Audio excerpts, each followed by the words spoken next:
Well, thank you for staying with us on the AM show. Time now for us to get into the newspapers, and I'm joined by Samuel Kojo Brace, my colleague. Samuel, if you can hear me, a very good morning to you. Good morning to you, Ben. How are you? Well, it's another morning. We thank God for life and everything that He gives us. How are things at your end?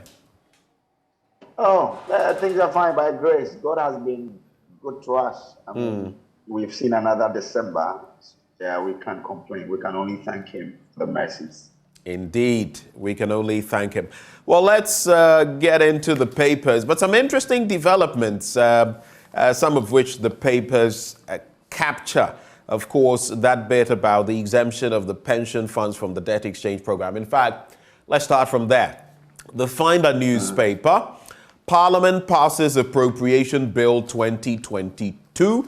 There is also Oforiatta exempts pension funds from debt exchange program. Then there's Professor Kwesi Botwe laid to rest. May his soul rest in perfect peace. And then 2,171 crashed to death in 11 months. It represents a reduction of 18.2%. The Finder newspaper says crashed. I don't know whether they meant crushed, but of course, both of them are relevant depending on the context. So there were these crashes in 11 months. It represents a reduction of 18.2%. But let's start with that appropriations bill and then the exemption of pension funds. In fact, let's look at the pension funds first.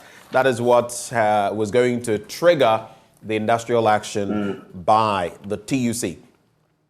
So Finance Minister Ken Oforiatta has announced an exemption of all pension funds from the ongoing debt exchange program. This follows a meeting between Organized Labour, the Ministry of Employment and Labour Relations, the Finance Ministry, National Security Ministry, and all other parties involved. The exemption of all pension funds, however, is subject to the government and Organized Labour working together to explore mutually beneficial options within the debt sustainability terms. After the meeting yesterday, a 7-member committee was formed to explore technical solutions to bring the debt threshold back to sustainable limits. Now, a memorandum of understanding between the government and Organized Labour agreed the way forward, and the MOU, of course, was signed by the different parties. What would you say, Brace, has the arm of the finance minister, the finance ministry, and by extension, government, been twisted? I always keep reiterating, the TUC is 500,000 members strong. Do you think government has been compelled, finally, to do this? Exactly. It has been. And the people sounded the alarm that if you don't do what we're looking for, we will call for an industrial action. And if TUC was going to call for an industrial action, you know how the economy was going to be battered by that. Because from the cleaners to the doctors, everybody was going to go. And you know, the doctors even came out with a roadmap as to how they were going to carry out their strike. So it was an imminent total collapse of the economy that the government could not stand, and thereffor had to do something. So yes, you would be right to say that it has been compelled to, because government was bent on making sure that it included the pension funds in securing this deal with the IMF. But Labour said no, we cannot allow you to do that, and they did everything they could, because look, they called for government to sit down with them. Government did it. They called another meeting again. Government did it. Then they sounded an alarm that we're giving government this ultimatum. If government doesn't do anything about it, we will announce an intention to strike. Government still didn't. And they went ahead to then declare that by this day in December, if government doesn't tell us its decision to withdraw our pension funds from this debt exchange program, we will strike. And government, seeing the trouble that it faced with a strike like that, moved to say, okay, well, I concede. I will exempt pension funds from this whole debt exchange program. So at the end of the day, Labour got what it wanted, and government also, in a way, prevented what could have been a disastrous period in the economy of Ghana. So it's a win-win per se, but government may want to say that, well, I've lost in terms of trying to include you in the getting a deal with the IMF. So if you look at it, Labour won, government won, but government won by limping on its feet, on its foot. Yeah. Let's look at some other stories. 2,171 crashed to death in 11 months, and provisional data compiled by the Motor Traffic and Transport Department of the Ghana Police Service shows that the number of commuters killed in road traffic crashes recorded in the first 11 months declined by 18.2% compared to the same period of 2021. An improvement in enforcement by the MTTD and increase in awareness creation by the National Road Safety Authority are largely responsible for the reductions. Fatalities also dropped from 2,654 last year to 2,171 between January and November 2022. The statistics are still gory, but we're seeing an improvement in practically all the metrics, and that is something that we cannot run away from. 1,708 males got killed, 463 females died this year. Now, for every one female who lost her life, 4 males lost their lives. I don't know whether that has anything to do with, I wouldn't say the recklessness, but the aggression with which men tend to drive. You know, women usually are more sober on the road compared to most men. But I've seen women too who, Charlie, them are driving, you check like F1 drivers. And in terms of commercial vehicles, there are only a few of them. Yeah, right before you come in, commercial vehicles killed 740 commuters, representing 34%. And with motorcycles, they killed 892, representing 41%. Quick reactions. Well, but before I come here, let me just make a quick remark on the earlier subject. You know, in the MOU, government and Labour would have to find mutually beneficial ways of ensuring that we reduce the debt to GDP ratio to 55%. It will be interesting to know what we're going to do, what we're going to find, the sources, or how we're going to reach there. So I wish that the ministry could give us, more details about how they intend to, without the pension funds, reduce the debt to GDP ratio. But that's it. Now, when it comes to carnage on our roads, and you are right to say that men are probably aggressive than women, because look, I've seen fewer women who drive sometimes like some men, but majority of women, Ben, you drive. I mean, when you are driving behind a woman, you can tell that this is a woman because she doesn't want to overtake anybody. She's too cautious on the road. It looks like they don't even want to bump into a pothole. That's how careful women are. But for us men, I don't know whether we are always on the move. I don't know why we are always like that, whether it's our nature or what, but we are always faster. We want to overtake. We want to, even though overtake, we want to overtake in cabs. We want to overtake when we can see clearly. I always say that as a driver, you can only do a proper overtaking when you can see about 10 cars ahead of you. Then you can do your calculation well to know that, well, I can overtake 1, 2, or 3. Right. But if you cannot see about 10 cars ahead of you, I think it's inappropriate, or it's not better for you to overtake, So it is about, well, the road safety authority is doing its best. MTTU are doing what they can. But the responsibility, the primary responsibility lies on you, the individual. Because when it comes to safety and health, right, it is not someone who has to tell you that you need to check how safe you are. It is you. You would have to ensure that your safety is paramount to you. Then every other thing that comes to add-on will be an add-on, really. It won't be that someone is directing you to do the right thing. You know that this overtaking I want to do is not right. You don't have to see a policeman before you behave on the road. You have to, as a driver, have it at the back of your mind that, I have a family to return home to. Even if you don't have a family or a nuclear family, you have an extended family. So I have to be safe. How do I become, or how do I ensure that I'm safe? Is by ensuring that you obey road traffic regulations. Look, when I'm driving in a built-up area, the highest speed I go is 30. Sometimes I can even come as low as 15, looking at the nature of the built-up area I'm driving through. But some people even overtake in the built-up area. I've had cause to chase some drivers, just to warn them that why did you drive like that in that built-up area?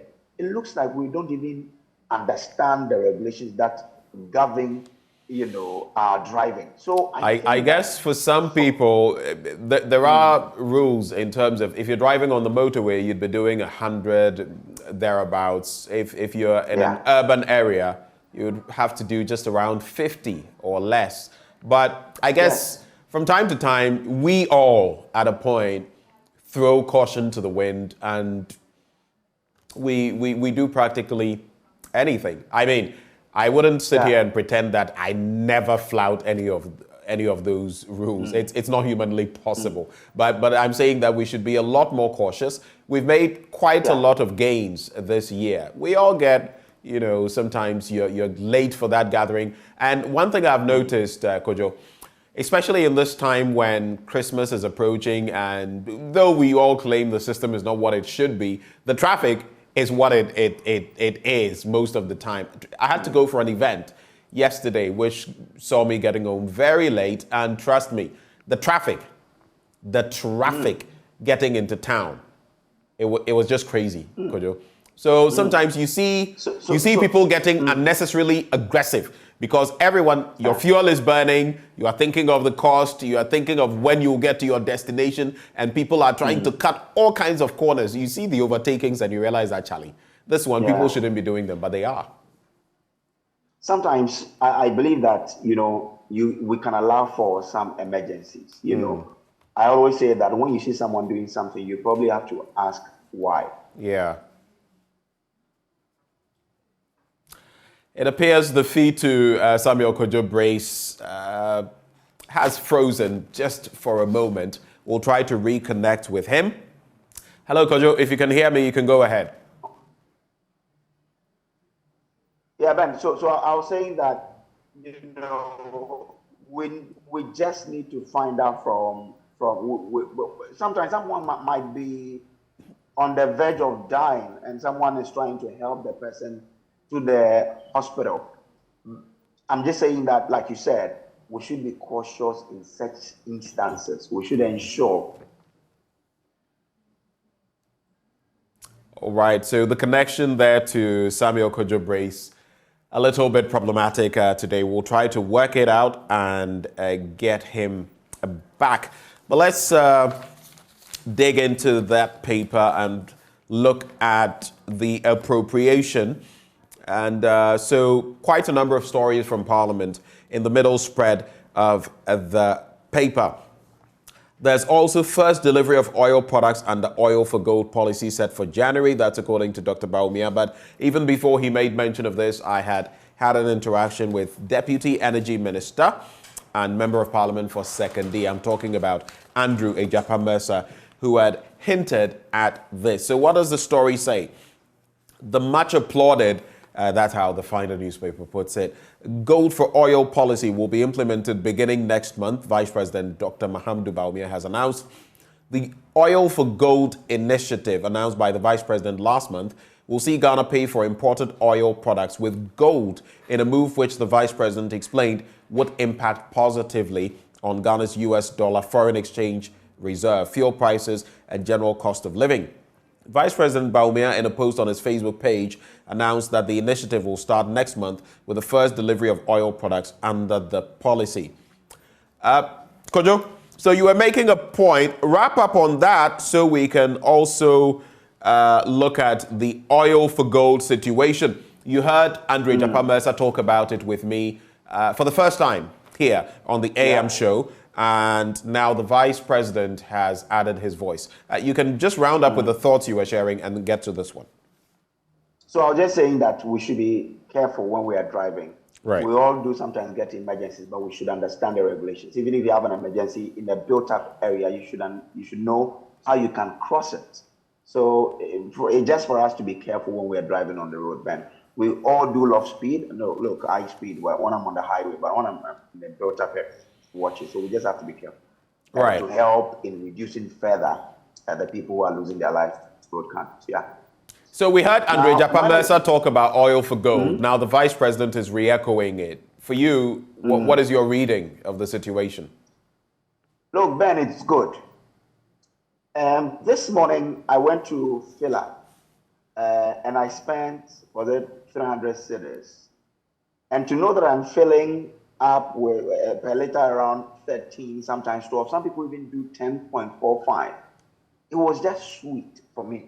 Mm-hmm. And I said, wow. Wait, you spent how much? Because I also, did same yesterday, and I spent quite a lot, more than twice of that, way more than twice of that. Okay. So okay. Where is it? What kind of engine do you use? Is it a 1.6 liter engine? Well, my tank wasn't empty. Usually, I don't allow my tank to be empty before I top up because I usually want that thing to be down. So I had 2 bars when I went. I had 2 bars, and I think there are 12 bars in all. So I think I needed 10 bars. Yeah. Okay. But at the level where it is, or where it was when I was buying, about 2-3 weeks ago, I could at the same level I could spend close to 500. Sometimes 600. So in a week, I will be spending close to 1,000 cedis. So in effect, what you're saying then is it's decreased by about half, just about. Oh yeah. For you? Yeah, really. Yeah, I mean, that's why I'm saying that. I mean, I was when I bought it, I was like, wow, this is quite sweet. And that's even though it could come down further, and that's why this good for oil thing that is going to come in January, we will see. If everything should stay same, it means that we'll see a further decline in prices of fuel products. And that will be huge for all of us. Because that would be a greatly positive, because look, still, I remember when I used to fill up my tank with 200 and something CDs, and it shot up to the point where I was filling my tank. Well, of course, I changed vehicles, but I was filling my tank with 800 CDs plus. I mean, it's been crazy. It's been crazy. Yeah. So it will be a huge relief to all of us.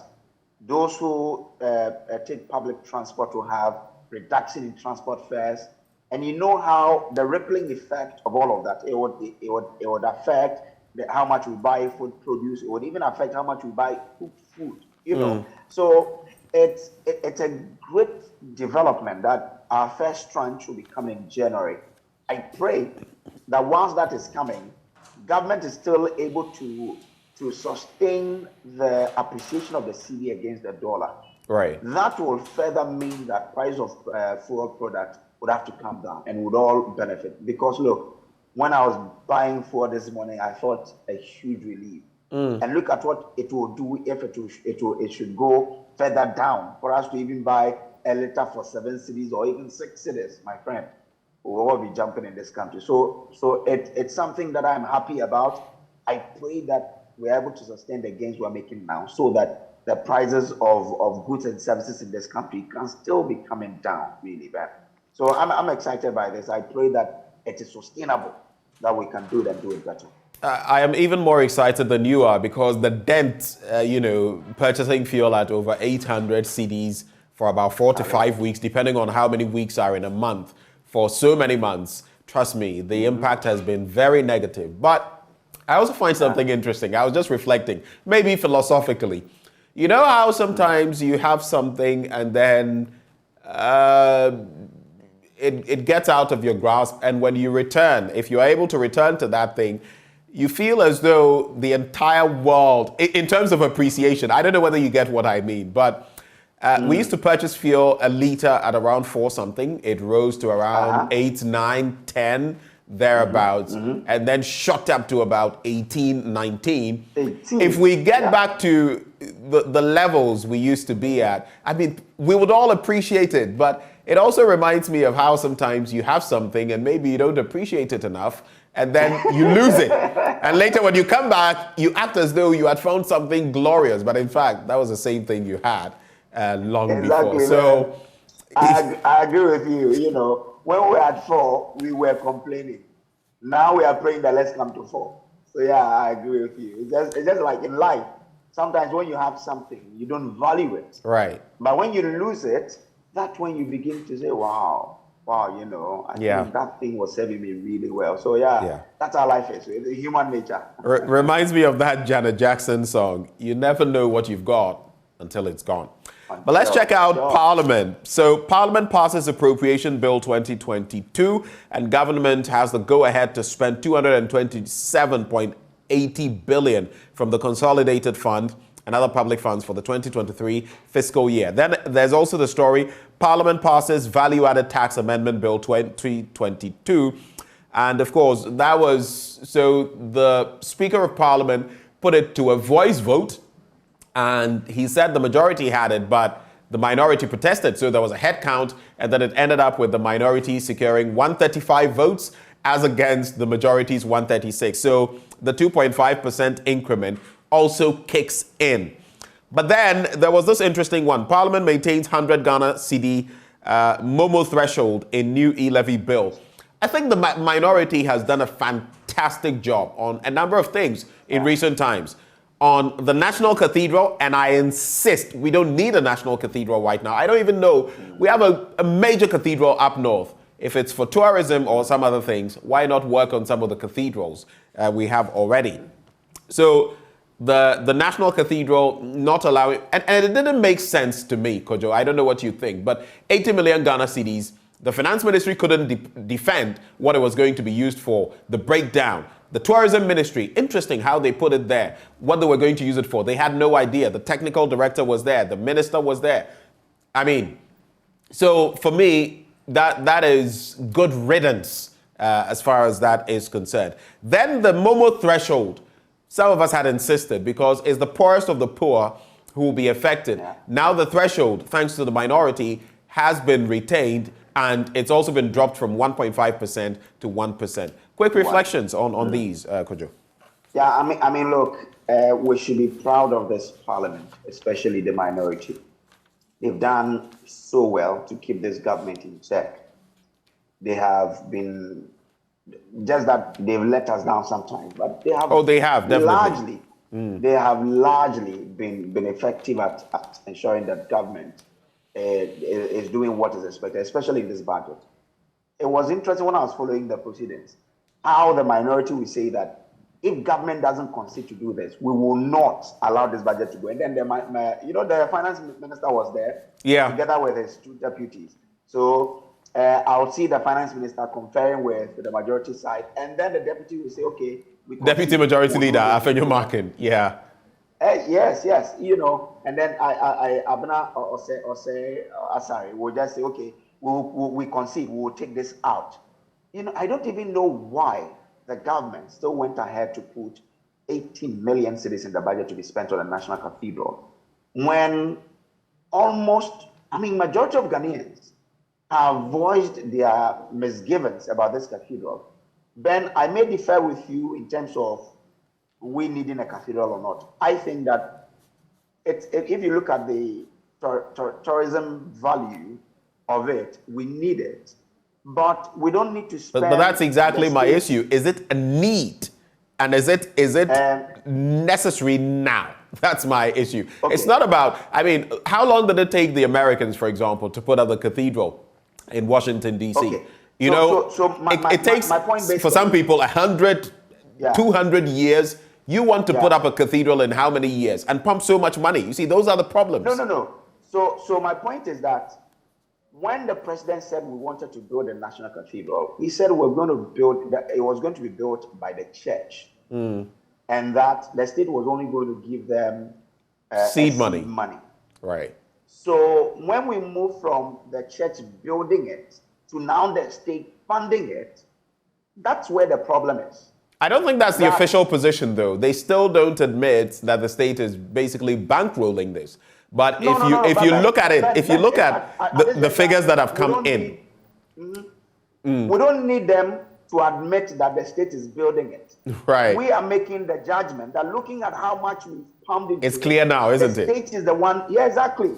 The state is the one building it.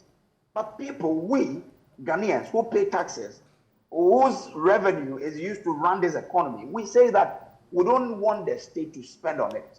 Have you realized that even the church has withdrawn a little bit in terms of funding this project? Because the state is taking credit for it by spending our meager resources. And the reason why I'm paying is that this moment that the state itself has come out to say that we don't have money, we are defaulting on several of our loans. Right. And even people who have bought bonds. Why do we still go ahead to then spite us in the face to put in 18 million Ghana cedis to be spent on a facility that majority of Ghanaians say we even don't need it because of how the state is going about it? And that's why I wonder what sort of consultation, what sort of thinking went into that in the face of public outcry that we don't want this, we don't want it. Government still went ahead to say that we want to tell them we want to spend 18 million. I don't know whether they did deep thinking about it before they put it in there, because it is to tell the people that, well, whatever you say, I don't care. Yeah. And that was wrong. If leadership wanted to show real leadership, that was something they shouldn't have done. And so I'm proud the minority got them to take it off. Right. Now they are saying that they are going to redirect it to roads.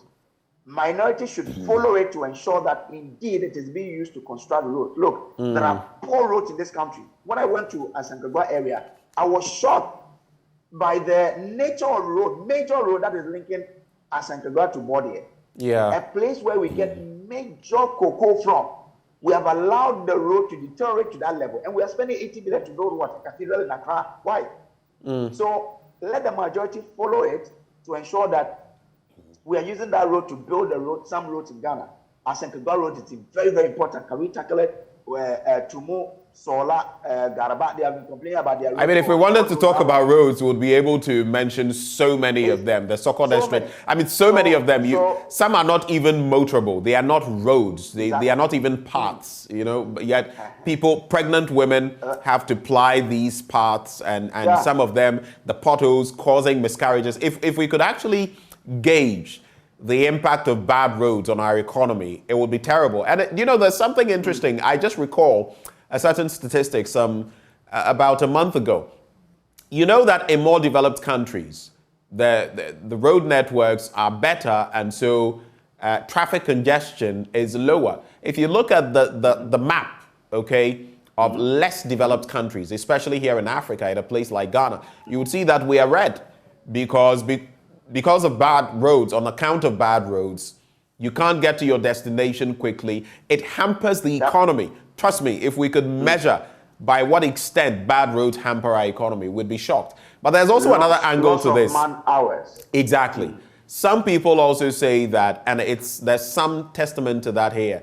The better the road, the more people speed, and the more people speed, the more accidents there are, tying into the other conversation. So we have to find middle ground in there. But for me, I guess, Kojo, you could start calling me Sambalat and Tobias. You know why? Yeah, the president said that anyone opposing the National Cathedral is like Sambalat and Tobias. So you can call me Benjamin Sambalat Tobias Akako. Well, feel free. Okay. Meet him near meeting. Okay, my friend Sambalat Tobias Akako. Well, so the minority, we need them to continue what they're doing. They should ensure that they monitor to see where that 80 million is going to, because we can be here, the government will go ahead and spend it and we won't know. When it comes to the e-levy, good that they've reduced it to 1% now. Good that minority was able to get them to maintain the 100% threshold. It's just that I'm a little sad about the 2.5 VAT. That has been retained. Someone will say that we say we need development in this country. It is true, we need development. But someone would also tell you that for all that we've paid in this country, what do we have to show? It is when people are showing work, like in the university, then in the halls, we say, show working, show working. That's when you get people to follow you.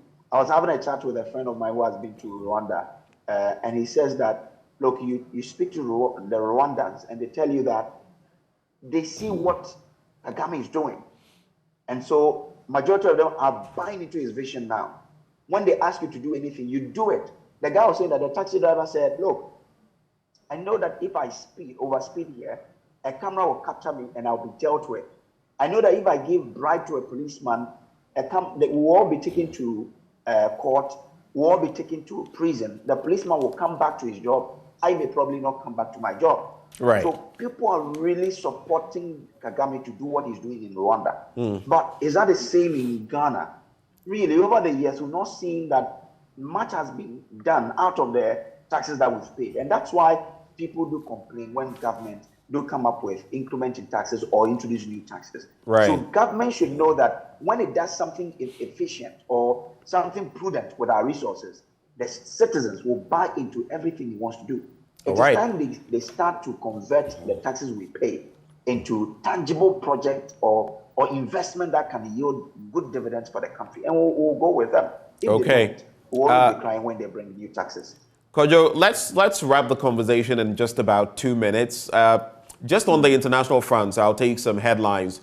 There's Biden approves more military aid as Ukraine's Zelensky visits Washington, and they're going to get the Patriot surface-to-air missiles for the first time. There's also at least 2 dead after boat accidents in South Nigeria, and Nigerian troops kill 103 extremist militants in 3 weeks. That's an official report. The Daily Guide regurgitates some of the stories we've seen already. Gold for oil, 2.5% in VAT. And there's also Ghana, Burkina Faso stoke fire in fight against terrorism. You would have seen images of our National Security Minister, Albert Kandapa, with the military leader in Burkina Faso. At least a positive on the back of what has happened in recent times, which some of us still have some concerns about the president's outburst, if you like, in Washington, D.C. But maybe something I'd like us to wrap the conversation with.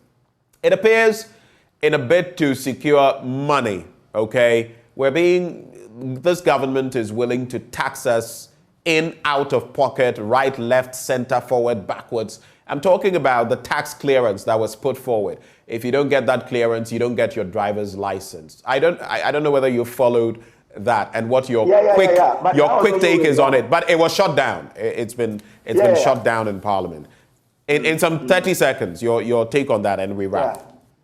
Yeah, I think I agree with the minority who argue that, well, for that poor taxi driver, how is he going to get tax clearance that if you say he doesn't have it, he cannot renew his license? So I think it was really a non-starter. They shouldn't have gone there. They should look for more creative ways to raise revenue, not to tax everybody and anything in this country. I don't agree with it. When they were coming into power, they promised us that we were going to move from taxation to production. That was what we were looking for. I'm not sure we've seen much of it, really. So government should go back to how it started, what they promised the people.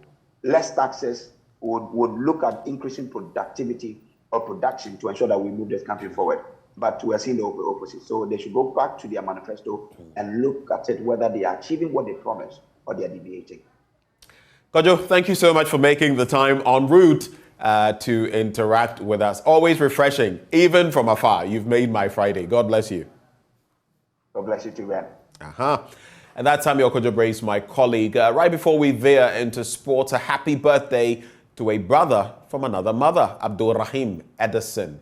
May Allah bless you, and I wish you the very best in life. It's from Haruna Mubarak of Joy Sports. Do enjoy your day. Up next, sports.